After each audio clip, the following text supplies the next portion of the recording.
¿Y si te dijera que lo que conoces del Antiguo Testamento no es toda la verdad? Durante siglos, millones de creyentes han leído las historias de Moisés, Abraham, David y los profetas como si fueran relatos sagrados intocables. Pero lo que muy pocos saben es que existen textos eliminados, pasajes distorsionados y secretos cuidadosamente ocultos que podrían cambiar por completo todo lo que creemos sobre Dios, la creación y el origen del pueblo elegido. ¿Por qué la Iglesia jamás habló de estos libros prohibidos? ¿Por qué algunos personajes fueron silenciados mientras otros fueron exaltados? ¿Y qué verdades están enterradas en las páginas del Antiguo Testamento que podrían revelar un Dios muy distinto al que nos enseñaron? Este no es un video para los que se conforman con respuestas fáciles. Este es un viaje profundo hacia lo que fue ocultado a propósito. Revelaremos misterios milenarios, contradicciones que nadie quiere enfrentar y secretos tan poderosos que podrían transformar tu fe para siempre. Prepárate para cuestionar lo incuestionable, para ver con nuevos ojos lo que te enseñaron desde niño y para descubrir lo que la historia oficial de la religión ha intentado borrar. Si alguna vez sentiste que algo no encajaba en las Escrituras, este video es para ti. Suscríbete ahora mismo, porque lo que estás a punto de ver podría no estar disponible por mucho tiempo. Déjanos tu comentario al final y cuéntanos, ¿cuál es para ti el mayor misterio del Antiguo Testamento? Queremos saber tu opinión. Cuando pensamos en el Antiguo Testamento, la mayoría de nosotros imaginamos un conjunto de libros sagrados perfectamente seleccionados y preservados a lo largo de los siglos. Pero la verdad es que existen decenas de textos antiguos que quedaron fuera del canon y que, de haber sido incluidos, habrían cambiado radicalmente nuestra comprensión de Dios, de la humanidad y del plan divino. Estos textos no son invenciones modernas ni teorías conspirativas. Se trata de escritos reales, descubiertos en cuevas, templos y manuscritos antiguos que muchos estudiosos han investigado durante décadas, pero que la mayoría de los creyentes jamás ha leído, ni siquiera sabe que existen. Uno de los ejemplos más impactantes es el libro de Enoc, un texto atribuido al bisabuelo de Noé. Este libro describe con detalle una rebelión celestial, donde ángeles conocidos como los vigilantes descendieron a la tierra, se unieron con mujeres humanas y dieron origen a seres híbridos, los Nefilim. ¿Te suena familiar? Probablemente sí, pero la historia completa, con nombres, lugares y consecuencias cósmicas, fue removida del canon oficial. ¿Quién decidió que este libro no debía ser parte de la Biblia? ¿Y por qué, si era tan popular entre los primeros cristianos y aparece citado incluso en el Nuevo Testamento? Otro caso sorprendente es el del libro de los Jubileos, también conocido como el Pequeño Génesis. Este texto narra los eventos del Génesis con detalles alternativos. Describe un calendario diferente al hebreo tradicional, ofrece nuevas versiones del diluvio y del pacto con Abraham, y propone una cronología que contradice la oficial. Hay más.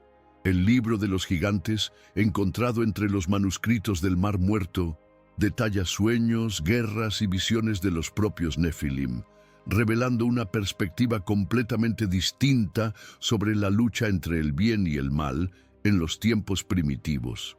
Y si todo esto no fuera suficiente, también existen fragmentos de textos que mencionan a Lilith, una figura demonizada y olvidada, supuestamente la primera mujer antes que Eva, que desafió el mandato divino y fue borrada de la historia. La gran pregunta es, ¿quién decidió lo que debía ser considerado palabra de Dios? ¿Y qué autoridad tuvieron esas personas para eliminar voces, relatos y visiones que formaban parte de la tradición espiritual de miles? Los textos perdidos del Antiguo Testamento no son solo historias olvidadas. Son piezas clave de un rompecabezas que nunca quisieron que completes. Y hoy comenzamos a recuperarlas. El primer libro del Antiguo Testamento, el Génesis, ha sido durante siglos el pilar fundamental de la fe judeocristiana. Es allí donde encontramos el relato de la creación del mundo, del jardín del Edén, de Adán y Eva, del diluvio universal y de los patriarcas que iniciaron el linaje del pueblo elegido. Sin embargo, lo que muy pocos saben es que muchas de estas historias no nacieron con la Biblia, sino que tienen paralelismos inquietantes con mitos mucho más antiguos, que provienen de civilizaciones anteriores a Israel. Comencemos por el relato del diluvio. La historia de Noé, construyendo un arca para salvar a su familia y a los animales de un castigo divino, es conmovedora. Pero siglos antes de que el Génesis fuera escrito, los sumerios ya contaban una historia casi idéntica en la epopeya de Gilgamesh. En este relato, el sabio Utnapishtim es advertido por los dioses de un gran diluvio, construye una embarcación y salva a los seres vivientes. Al final, libera una paloma para ver si las aguas han bajado. ¿Te resulta familiar? Esto no es una coincidencia aislada. El mito de Adán y Eva también tiene ecos en antiguas tradiciones mesopotámicas. En algunos textos se menciona a Enki y Ninhursag, deidades que crean al primer hombre en un jardín sagrado donde está el árbol de la vida y el árbol del conocimiento. También allí, el ser humano desobedece, es castigado y es expulsado del paraíso. Podría ser que la historia del Edén tenga raíces más profundas que lo que nos enseñaron. Incluso el concepto de una serpiente como figura tentadora ya existía en otras mitologías antiguas, donde a menudo simbolizaba sabiduría, transformación o peligro espiritual. En Egipto, por ejemplo, la serpiente era símbolo tanto de protección como de destrucción, dependiendo del contexto. Entonces surge una pregunta incómoda. ¿El Génesis fue revelado directamente por Dios o fue una adaptación inspirada en relatos previos? Esta posibilidad no niega la fe, pero sí desafía la narrativa oficial. Porque si los redactores del Antiguo Testamento tomaron elementos de culturas anteriores para construir sus relatos, eso significa que el texto bíblico fue moldeado por influencias humanas, políticas y culturales. Mucho más de lo que se admite públicamente. Y eso no es todo. Algunos investigadores señalan que el propio nombre de Dios en hebreo, Elohim, está en forma plural, lo que podría indicar una herencia de tradiciones politeístas anteriores. ¿Qué más nos oculta la historia? Tal vez el Antiguo Testamento no fue simplemente dictado desde el cielo, sino una poderosa recopilación de mitos antiguos, adaptados, transformados y luego presentados como absolutos por quienes tenían el poder. Y esa transformación es solo el comienzo del misterio. Abraham es considerado el padre de la fe por judíos, cristianos y musulmanes. Su historia, relatada en el libro del Génesis, marca un punto de inflexión. Es a él a quien Dios llama para dejar su tierra, su parentela y caminar hacia una promesa divina. Pero si observamos de cerca los detalles de este encuentro, comienzan a surgir preguntas inquietantes. Cuando Abraham recibe el llamado, aún no existe un pueblo hebreo establecido, ni un templo, ni leyes. Lo que sí existía era una región llena de dioses, rituales, oráculos y tradiciones milenarias. Abraham venía de Ur de los Caldeos, una ciudad profundamente influenciada por la religión mesopotámica. Allí, el dios lunar Nana, también llamado Sin, era adorado en grandes templos.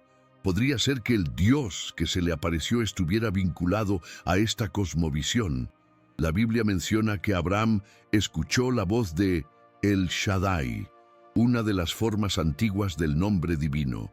Curiosamente, este término también aparece en otros textos cananeos para referirse a deidades de las montañas, entidades poderosas, pero no exclusivas del monoteísmo bíblico. Estamos entonces frente a una figura que fue identificada posteriormente como el Dios único, pero que en su origen podría haber sido una más entre muchas. Y más aún, ¿por qué este Dios exigió una prueba tan extrema como el sacrificio de Isaac, su hijo? Algunos estudiosos sostienen que este relato guarda similitudes con ritos de sacrificio infantil practicados por culturas vecinas, como los cananeos y los moabitas. Si el Dios de Abraham realmente es distinto, ¿por qué se expresa en términos tan cercanos a los dioses de aquellas culturas? Otro punto desconcertante es que, a lo largo del Génesis, la figura de Dios cambia constantemente de nombre. El, Elohim, El Shaddai, Yahvé.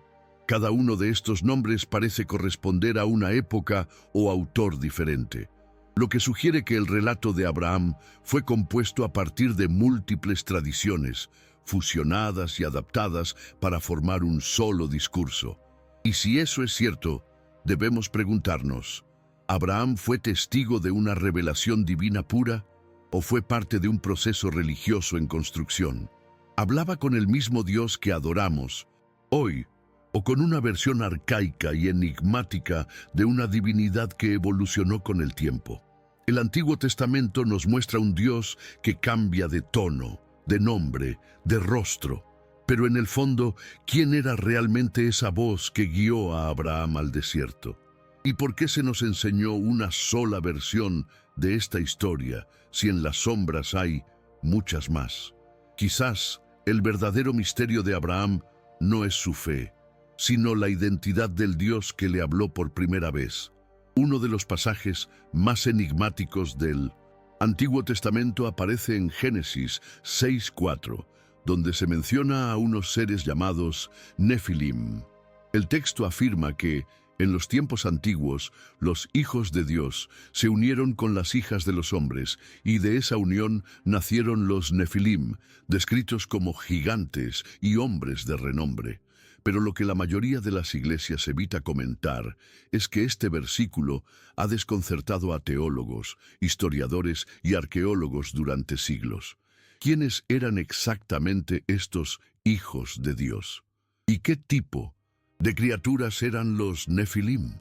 En la tradición hebrea más antigua, muchos rabinos y textos apócrifos, como el libro de Enoc, afirman que los hijos de Dios eran ángeles caídos, conocidos como vigilantes, que descendieron a la tierra y tomaron esposas humanas. Esta versión fue ampliamente aceptada por los primeros cristianos, hasta que la Iglesia la consideró peligrosa y decidió eliminarla del canon. ¿Por qué peligrosa? Porque sugiere que entidades espirituales, supuestamente divinas, transgredieron su naturaleza y provocaron una ruptura cósmica, dando origen a una raza híbrida, una raza que, según Enoc, trajo corrupción, violencia y caos al mundo, y que fue una de las razones por las que Dios envió el diluvio. En otras palabras, los Nefilim no eran simples hombres grandes, eran el símbolo de una mezcla prohibida, de una rebelión celestial que marcó el destino de la humanidad. Pero eso no es todo. Algunos pasajes posteriores, como en Números 13:33, mencionan nuevamente a los Nefilim, describiéndolos como gigantes tan enormes que los espías de Israel se veían como langostas ante ellos. ¿Cómo es posible que después del diluvio, que supuestamente destruyó a todos los seres vivos, los Nefilim aún existieran? Aquí se abren dos posibilidades inquietantes. El diluvio no fue universal y no eliminó a todos los seres, como enseña la tradición. Los Nefilim no eran seres físicos, sino un símbolo de algo más profundo: corrupción genética, contaminación espiritual o dominio de poderes oscuros. En algunas lecturas esotéricas, los Nefilim representan el intento de lo espiritual por controlar lo humano, una invasión sutil de conciencias que hoy llamaríamos posesión o manipulación dimensional. Y aquí viene la pregunta clave. ¿Por qué la Iglesia se alejó completamente de este tema? ¿Por qué transformó a los Nefilim en una simple nota al pie, un detalle menor que rara vez se predica? Quizás porque la historia completa desafía las estructuras del cielo y la tierra, porque sugiere que lo divino no siempre fue puro y que hay secretos enterrados en los textos que podrían revelar una historia alternativa de la humanidad. ¿Y tú? ¿Crees que los Nefilim fueron reales o fueron solo una metáfora poderosa de una verdad que aún no entendemos? En la Biblia que hoy conocemos, Enoc aparece como una figura misteriosa, casi silenciosa. Solo se dice que caminó con Dios y desapareció porque Dios se lo llevó. Nada más, ni una palabra sobre sus enseñanzas, sus visiones o su destino final. Pero en los textos antiguos, Enoc no es un personaje menor, es un profeta visionario, un intermediario entre el cielo y la tierra, y autor de uno de los libros más enigmáticos y prohibidos de la historia religiosa, el Libro de Enoc. Este libro, que no forma parte de la Biblia oficial, fue considerado sagrado por muchos cristianos primitivos. Incluso el Nuevo Testamento lo cita de forma directa en la Carta de Judas. Sin embargo, con el tiempo, fue eliminado deliberadamente del canon por los líderes de la Iglesia. ¿Por qué? La respuesta puede estar en su contenido. El libro de Enoc describe una rebelión celestial, donde 200 ángeles conocidos como los vigilantes descendieron a la tierra, enseñaron a los humanos conocimientos prohibidos y tomaron esposas mortales, dando origen a los temidos Nefilim. Pero eso no es todo. Enoc afirma haber sido llevado al cielo en vida, donde vio las moradas celestiales, los juicios divinos, las dimensiones ocultas del universo y el destino final de las almas. Describe un sistema de justicia celestial radicalmente diferente al que presentan otros libros bíblicos, y retrata un Dios rodeado de entidades poderosas, como los vigilantes, los querubines y los espíritus de las estrellas. El texto también anticipa el nacimiento de un Hijo del Hombre, un ser glorioso que juzgará a los reyes y traerá justicia eterna. Este personaje tiene similitudes sorprendentes con la figura de Jesús, lo cual ha llevado a muchos a preguntarse, ¿por qué este libro fue silenciado justo cuando el cristianismo estaba tomando forma? Algunos estudiosos creen que los líderes religiosos temían el impacto que tendría un texto como Enoc sobre la estructura de poder eclesiástico. Otros sugieren que contenía demasiadas referencias a un conocimiento espiritual avanzado, simbólico y esotérico que la Iglesia no podía o no quería explicar al pueblo. Pero lo más sorprendente es que el libro de Enoc sobrevivió. Durante siglos fue preservado en 1970. Etiopía, considerado sagrado por la Iglesia Ortodoxa etíope. Y hoy, gracias a los manuscritos del Mar Muerto, su contenido ha resurgido con fuerza, despertando preguntas que incomodan y verdades que no se pueden seguir ocultando. ¿Y si Enoc fue llevado al cielo no solo por su santidad, sino porque vio algo que debía ser borrado de la historia? ¿Y si su libro contiene claves que cambiarían para siempre nuestra comprensión de lo divino? Enoc no desapareció, fue silenciado, y ahora su voz comienza a escucharse de nuevo. Durante siglos, teólogos, místicos y filósofos se han hecho esta pregunta en silencio. ¿El Dios del Antiguo Testamento es realmente el mismo que el del Nuevo? A primera vista parece obvio. Un solo Dios, eterno e inmutable. Pero cuando comparamos los textos, algo no encaja. En el Antiguo Testamento vemos a un Dios que destruye ciudades con fuego, que ordena guerras, que castiga generaciones completas por los pecados de unos pocos. Es un Dios celoso, que exige, Sacrificios, que impone leyes duras y que parece actuar más como un rey absoluto que como un padre compasivo.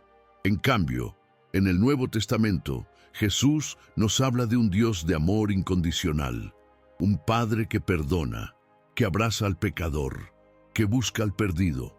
No exige sacrificios de sangre, sino misericordia. No impone castigos colectivos, sino gracia y redención personal. ¿Cómo se explica ese cambio radical de carácter? Los líderes religiosos suelen responder, es el mismo Dios, pero en diferentes etapas de su plan. Pero algunos textos antiguos y autores prohibidos ofrecen otra explicación mucho más inquietante. En los primeros siglos del cristianismo, ciertos pensadores, como Marción de Sinope, afirmaban abiertamente que el Dios del Antiguo Testamento no era el mismo que el Padre de Jesús. Para ellos, el Dios de Israel era un ser inferior, autoritario y legalista, mientras que el Dios verdadero revelado por Cristo era puro amor y compasión. Marción fue condenado como hereje. Su obra fue destruida, pero su pregunta quedó suspendida en el aire y nunca fue respondida de forma definitiva. Incluso en el propio Jesús hay señales de esta tensión. En varios momentos, Jesús desafía la ley mosaica, cura en sábado, perdona a adúlteras, come con impuros. Cuando dice, oísteis que fue dicho, pero yo os digo, está reescribiendo mandamientos que, según el Antiguo Testamento, venían directamente de Dios. Y aún más, en Juan 8:44, Jesús acusa a ciertos líderes religiosos de ser hijos de su padre, el diablo, y afirma que desde el principio fue homicida. ¿A quién se refiere? ¿Está hablando de Satanás o está sugiriendo que la imagen de Dios que ellos defendían estaba distorsionada? Esta tensión llevó a muchos movimientos gnósticos antiguos a creer que el Antiguo Testamento había sido manipulado y que el verdadero Dios había sido ocultado bajo una máscara de justicia implacable. Por eso, cuando alguien dice que toda la Biblia habla del mismo Dios, vale la pena preguntar ¿de qué Dios estamos hablando? ¿Del que ordenó el exterminio de pueblos enteros o del que murió en una cruz por sus enemigos? Tal vez no sea que Dios cambió. Tal vez lo que cambió fue nuestra comprensión. Y quizás el mayor secreto del Antiguo Testamento es que su Dios no es quien creíamos que era. Una de las afirmaciones más repetidas por líderes religiosos es que la Biblia no se contradice. Se dice que todo en ella es coherente, perfecto, infalible, pero basta con leer el Antiguo Testamento con atención para descubrir que esto no es del todo cierto. Existen contradicciones tan evidentes que solo pueden ser ignoradas intencionalmente. Tomemos el ejemplo más básico, la creación del mundo. En Génesis capítulo 1, Dios crea al hombre y a la mujer al mismo tiempo, después de haber creado los cielos, la tierra, las plantas y los animales. Pero en Génesis capítulo 2, la historia cambia. Primero se crea al hombre, luego las plantas, después los animales, y solo al final se forma a la mujer de la costilla del varón.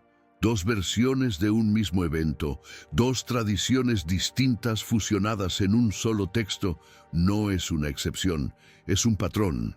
En Éxodo 20, Dios entrega los 10 mandamientos al pueblo de Israel. Pero en Éxodo 34, los mandamientos escritos en las nuevas tablas son completamente diferentes. Incluyen prohibiciones rituales, festivas y leyes sobre animales. Nada que ver con no matarás o no robarás. Entonces, ¿cuáles son los verdaderos mandamientos? ¿Por qué nos enseña esta segunda lista en las iglesias? Otra contradicción impactante está en la figura de David y el censo de Israel. En 2 Samuel 24:1 dice que fue Dios quien incitó a David a hacer el censo. Pero en 1 Crónicas 21:1, el mismo evento es atribuido a Satanás. ¿Fue Dios o fue el diablo? ¿O simplemente dos autores diferentes con visiones opuestas del mismo hecho. Y la lista continúa. El número de animales que Noé llevó al arca varía entre capítulos. El nombre del monte donde Abraham debía sacrificar a Isaac cambia. La genealogía de ciertas figuras no concuerda entre libros, incluso hay salmos que se contradicen en el mensaje. Estas contradicciones no son errores menores, son huellas claras de que la Biblia fue escrita y editada por múltiples autores en diferentes épocas, con intereses distintos, y sin embargo, durante siglos se ha dicho que todo en ella fue dictado por Dios, palabra por palabra. ¿Por qué nadie en la Iglesia habla de esto? Quizás porque aceptar que existen contradicciones desmoronaría la idea de una Biblia perfecta e intocable. Y si se admite que hay errores, entonces también se abre la puerta a cuestionar qué más fue alterado, suprimido o inventado. La fe no se basa en negar la evidencia. Se fortalece cuando se enfrenta la verdad, y la verdad es que el Antiguo Testamento no es un texto uniforme, es un campo de batalla de voces que luchan por imponerse, y tú tienes derecho a escucharlas todas. Cuando pensamos en Egipto, en el contexto bíblico, lo primero que viene a la mente es la esclavitud del pueblo hebreo, las 10 plagas, Moisés enfrentando al faraón y el gran éxodo hacia la libertad. Pero, ¿y si te dijera que la conexión entre Egipto y el pueblo elegido es mucho más profunda, misteriosa y censurada de lo que te enseñaron? Egipto no fue solo un enemigo de Israel, fue también el lugar donde nació su sabiduría, su estructura religiosa, sus símbolos y hasta parte de su teología. Empecemos con Moisés. Según el relato bíblico, fue criado en el palacio del faraón, educado como un príncipe egipcio. Esto significa que durante años absorbió la filosofía, el lenguaje, los rituales y la cosmovisión egipcia. Y no es extraño que sea justamente Moisés quien luego escribe la Torá con mandamientos, leyes ceremoniales y estructuras rituales que se parecen muchísimo a las prácticas egipcias. Por ejemplo, el Arca de la Alianza, símbolo máximo de la presencia divina, es muy similar en forma y función a los cofres sagrados egipcios que transportaban reliquias divinas, el uso del incienso, el vestuario sacerdotal, el diseño del tabernáculo. Todo esto ya existía en Egipto mucho antes de que Israel lo adoptara. Incluso el concepto de juicio después de la muerte, con balanzas que pesan el alma, aparece con detalle en el libro de los muertos egipcio, mucho antes de que la Biblia hablara del juicio final. ¿Coincidencias?